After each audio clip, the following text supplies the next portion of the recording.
Hey guys, how we doing today? This is Wally, and in today's video, what we're going to be talking about, guys, today is how to buy domain names for websites. If you're watching this video, likely you have a business already or a storefront, and you just want to get online just like everybody else. Obviously, if you have an online presence, you have more exposure to your business and the products that you sell. And so, one of the main things that you have to get first is a domain name. And so that's what we're going to be talking about in this video tutorial. I'm going to give you guys four steps that I go through to purchase a domain for any of the websites that I have. I've created some mini sites, for customers. I've created some for myself, like blogs. To date, I have about 30 domains that I've purchased. So, I'm just giving you some background on the footwork that I normally will do when it comes to purchasing domain names. So if you're new here to this channel, just go ahead and hit the subscribe button, and that way future videos that I put out, when I release them, you'll get them, and that way you can stay informed about domain names, website hosting, tips and tricks that I've learned, in this industry. One of the four things that we're going to talk about first is, obviously, what are domain names? In short, a domain name, if you're totally new to the term, a domain name simply is the name of the website, the web address itself. For example, like Amazon.com, eBay.com, my domain or my blog that I'm casting this video for is for learninnet.com. So whatever the web address name is, that's what the domain name is. That's what it is in short. When you buy a domain name, you have to purchase a domain name from what's called a domain registrar.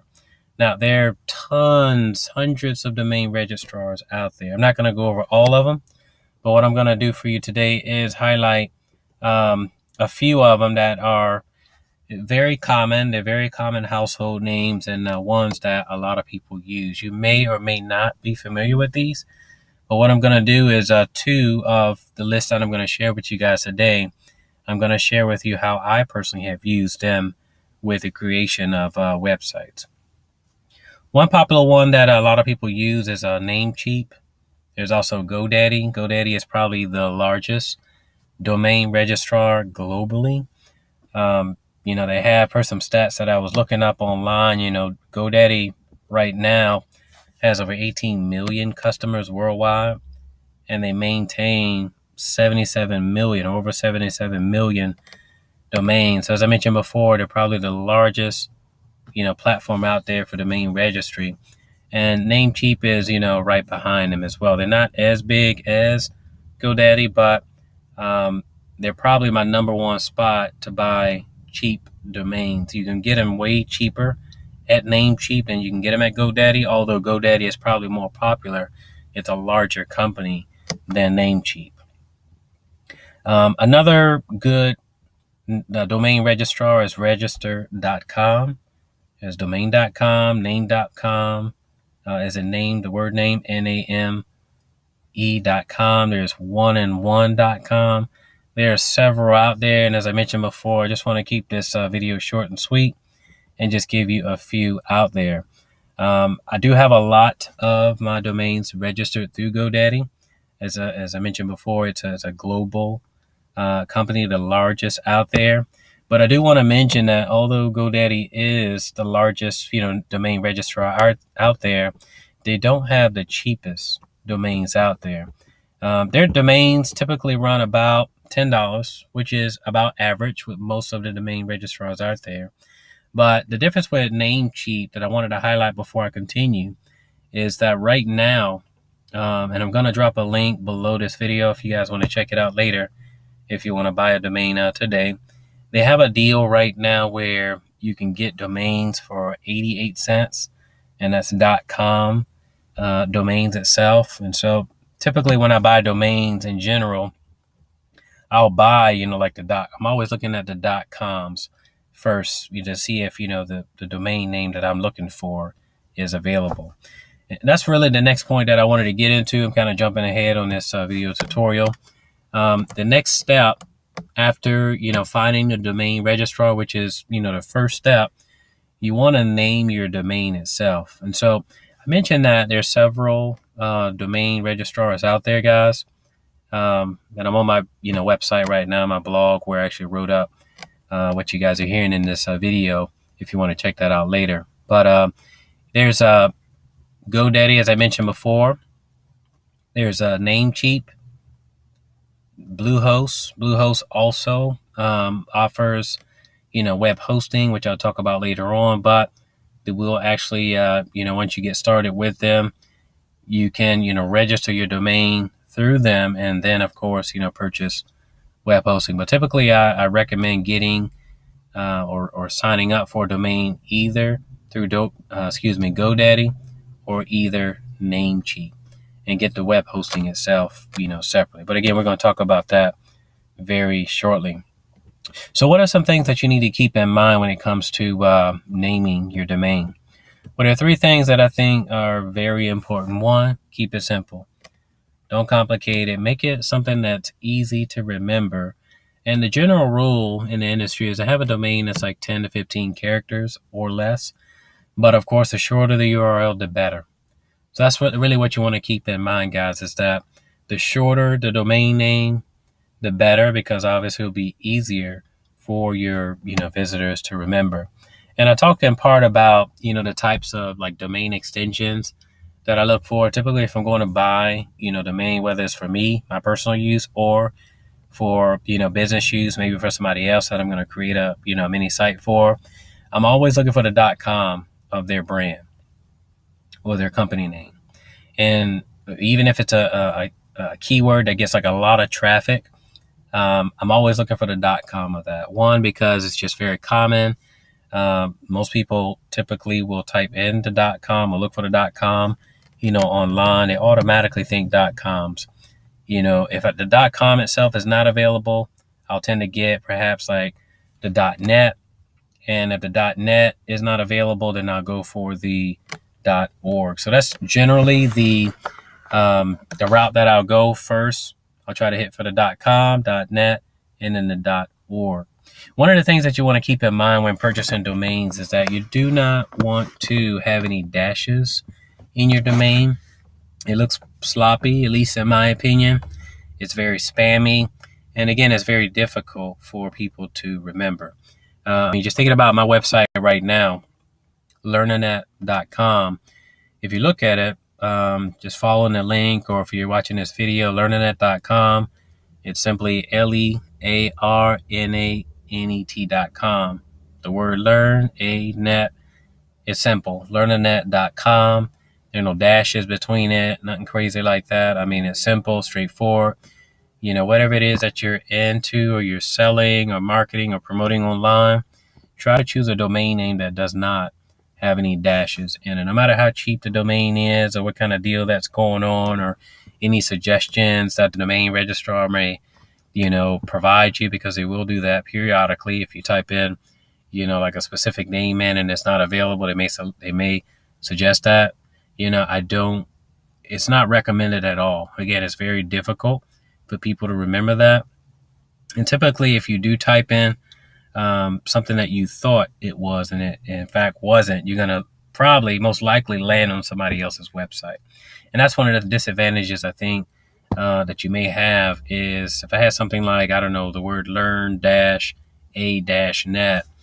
I mean, it's crazy difficult to remember something like that. But if I just say learnernet.com, it's easier. I mean, you can Google it right now and type in the words learnernet.com, and my website will come up first, number one.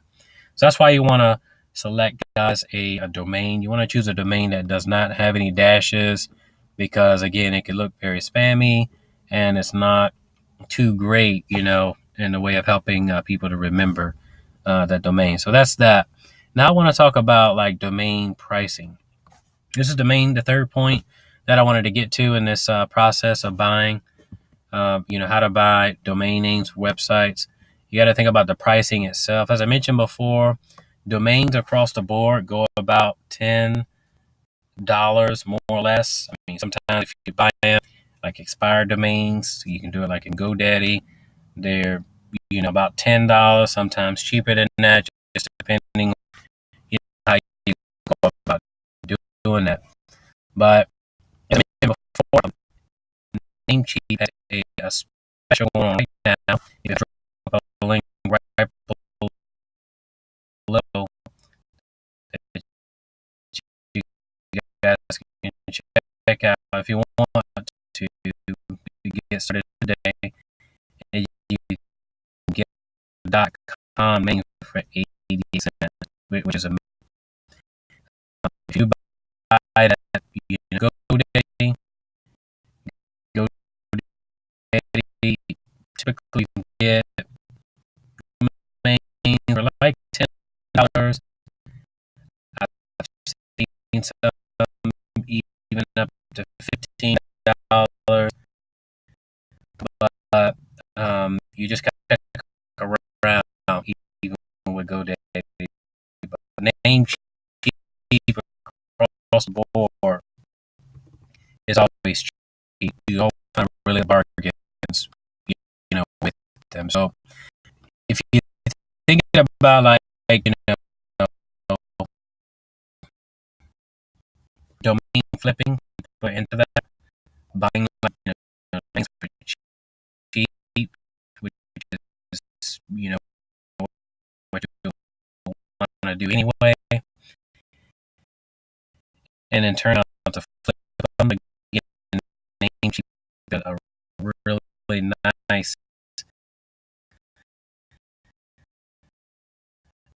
uh, um,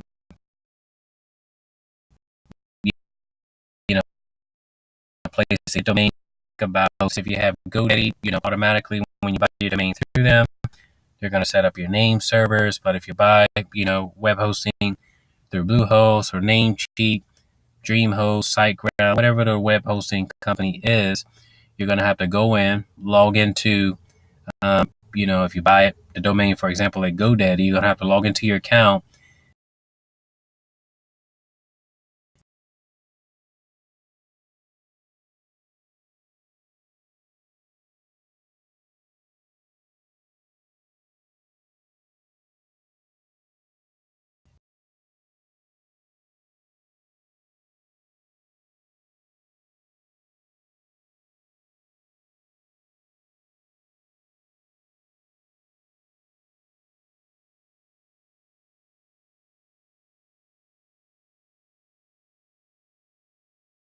And go on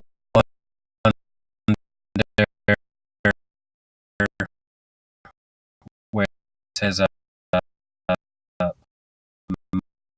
products, and then you're going to look up.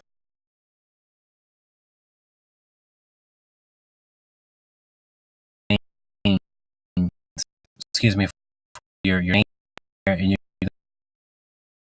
going to have to input. Um, if you want to use, SiteGround for web hosting itself, once you get started, with them, rather, they're going to send you guys buying, domains online first. You're going to be naming your domain itself. You're going to choose a registrar. That's the very first thing that you're going to do. In addition to thinking about the price, you're going to be naming your domain. And as we mentioned before, keep it simple.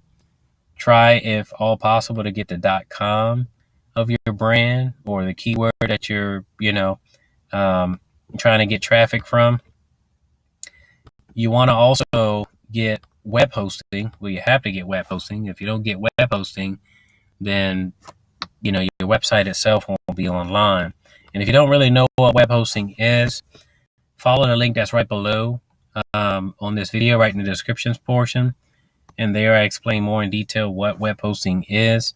And that way you can understand that and how it works. And again, some of the suggestions that I have there on my website at learnadet.com that'll help you to get started today. What I want to invite you guys to do right now is I want you to drop your comments below. Tell me what you think about this video. Did you find this video tutorial to be helpful? Was it clear? Do you understand better what domain names are? Do you understand better how to buy domain names for websites? I'm really interested in hearing your thoughts below. If you're new here, as I mentioned before, hit the subscribe button right now. That way, any future videos that I put up, you guys can receive them instantly, and that way you can stay up to date with information that we're dropping on my blog. All right, I want to thank you guys for watching this video. As promised, I just wanted to keep this short and sweet and to the point, and hopefully you'll be up to creating your very next website in as little as 24 hours. You guys take care, and I'll see you on the next video.